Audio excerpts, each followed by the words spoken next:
Alright guys, let's go over what you need to do to earn your white belt. First thing you have to do is stand at attention for 30 seconds. How you stand at attention is you put your feet together, big toe touching the big toe, heels touching heel, hand by your side, and you stand still. No giggling, no smiling, no flinching, no moving your fingers, nothing like that. I'll set a timer for 30 seconds, I'll say go, and you have to stand still. If you move, you fail. It's that simple. You have two kicks on your white belt test. They're both with your back legs. Let's talk about them. The first kick is a rear leg front kick. On a rear leg front kick, we're also using our rear leg. That is your back leg. So right now, you're training a lot with your left foot in front. So we're going to use our back foot, our right leg to kick. I'll have my hands up, always on my face, fists nice and tight. Take your back foot. I'm going to turn and pivot. I'm going to turn my shoulders toward my target. So there's square, belly button in my belt knot, point straight at the target ahead. My back foot comes up. I'm going to chamber here. I want to bring my knee into my chest so they see the bottom of my foot. That's hard to do when you're going slow. So to practice, just start out by chambering here, extending, re-chambering, and setting back. Eventually, we want you to come into your chest and then kick straight forward so your power goes in and not flipping up. So my back foot will come up, kick, I can set it down in front, or I can set it down behind. I'll tell you which one I want you to do. When you kick and land behind, make sure you keep your balance and set back control. I want to see the chamber here, the kick, full extension there, the re-chamber, and then the set back. So one more time, rear leg front kick, I'm here, kick, and I set back. That is your rear leg front kick. Now we have our rear leg round kick. On a round kick, I'm not hitting with the bottom of my foot, I'm hitting with the top of my foot. So I'll do it this way for you guys on this one. My front foot is gonna open up. I wanna open up my hips on this kick, and eventually, I want my chest to point to the left side, because my left foot's in front. So I'm starting the same stance as always.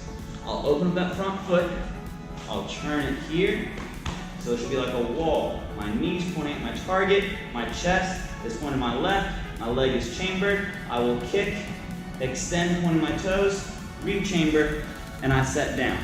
You'll see me dropping my hands during this kick, partially because I want you guys to be able to hear me and I want you to be able to see me. But during this kick, keep your hands up by your chin as much as possible. One more time. My hands are up here.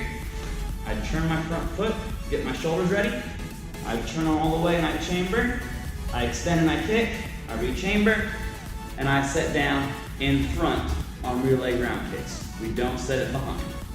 Next up, we have our combo section. I'm going to show you guys both combos, going toward the camera and away from the camera, so you can see what I'm doing with my hands and then follow along a little bit easier. So I'm going to start my left foot in front. The first combo we have is a jab, cross, uppercut, cross. And don't forget, my left hand goes first right now because my left foot is in front. So my jab, my front hand, my cross is my back hand, uppercut is my front hand again, and then my cross is my back hand. One more time from this angle. I'm here, jab, cross, uppercut, cross. That's your first combo. Your next combo is a step jab, step cross, front kick. And I want to land in front on this front kick because I'm advancing and I'm attacking. So my left foot will start in front here, my front foot will step, jab, and it comes back. My back foot will step, cross, landing in the pivot, my hand comes back. My back foot will do a front kick, and I'll land in front here in my right forward stance now because my foot sets down in front of my body. One more time at this angle. Step jab, step cross, front kick, and I set down. Now so you can follow along. Here, step jab, step cross, front kick, and I set down.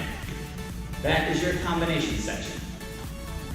Next up, we have your punch section. I want you to show me you know and can execute 3 basic punches. A jab, a cross, and an uppercut.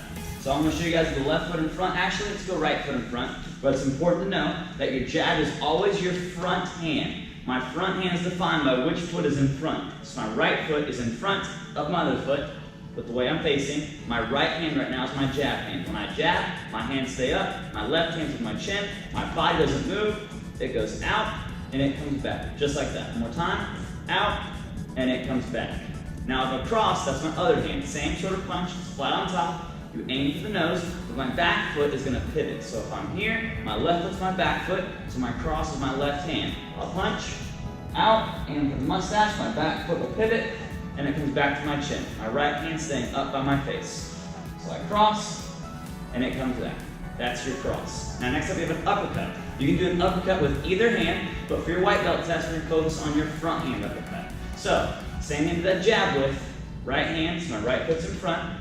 Use my front hand, it'll come down a little bit, I'll pivot, and I'll punch up to the chin, and I come back. When I punch, I won't be able to see my fingers toward me, not the back of my fist, not just my thumb, all 5 of my fingers. One more time, I'm here, up, and back. Those are your punches, a jab, a cross, and an uppercut. On your white belt test, you have 2 self-defenses, an inside and an outside wrist grab. When someone grabs the outside of your wrist, the side right here with their palm, you get low in a base, flat squeeze your hands just like this. You don't want to have your fingers interlock. I just put them together, turn, squeeze and grip, and I'm going to pull back from my shoulder, just like that. On an inside wrist grab, I'm going to grab the inside of your wrist with the palm of their hand. I'm just going to take my hand, bring it toward me, make a circle up, around, and then push their hand off me. So one more time, it's here, I'm going to go up, turn, and make them let go. So outside wrist grab, here, I get in a good base so they can pull me and I stay still. Flat squeeze, pull away. Inside wrist grab, up, turn. Those are my self-defenses for my white belt test. Alright guys, we've gone over every karate requirement on your white belt test. From white belt all the way up to black belt, there's also fitness requirements. To show you guys that a little bit easier, so I don't have these baggy pants on, you can see exactly where my knees are for our squats. I'm going to change real fast.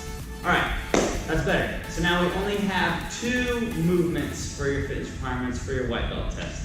They're the easiest movements we have because they focus on our core and our lower body, our legs. Once we get higher in belts, we'll start having harder requirements and more things like push-ups. So it'll take a little more time to get better at it. So first, I'm going to start with the squat. On a squat, I want your feet a little bit wider than your shoulders and your toes pointed forward. I don't want to see one foot over here like this, one foot over here like this. We want all 10 toes pointed in the same direction. I want you to bend your knees, keeping your knees over your feet the entire time. All the way down, your hands should be out in front, back up straight, and then pushing all the way back up on your heels. If your heels come off the ground while you're doing these squats, it does not count, and that is a fail on your test. So make sure your heels stay on the floor the entire time. So I'm right here, hands forward, backs up straight. I go down, keep my body in between both my knees. Even I don't want to lean to my left or lean to my right. Straight down, and then back up. Good to show me 1 perfect air squat. That's all. Next up, you have sit-ups. Depending on your age, I'll hold your feet, but if you're older, I will not. You'll be able to do a sit-up without using your elbows, without grabbing your legs, without swinging your arms, having your arms crossed like this. Here, head starts on the floor, my knees are bent, I'll keep my hands on my shoulders, I'll come all the way up until my elbows touch my knees, and that means I completed my sit-up. You only have to do 1 of each of these things on your white belt test. Practice, work hard in class, and good luck.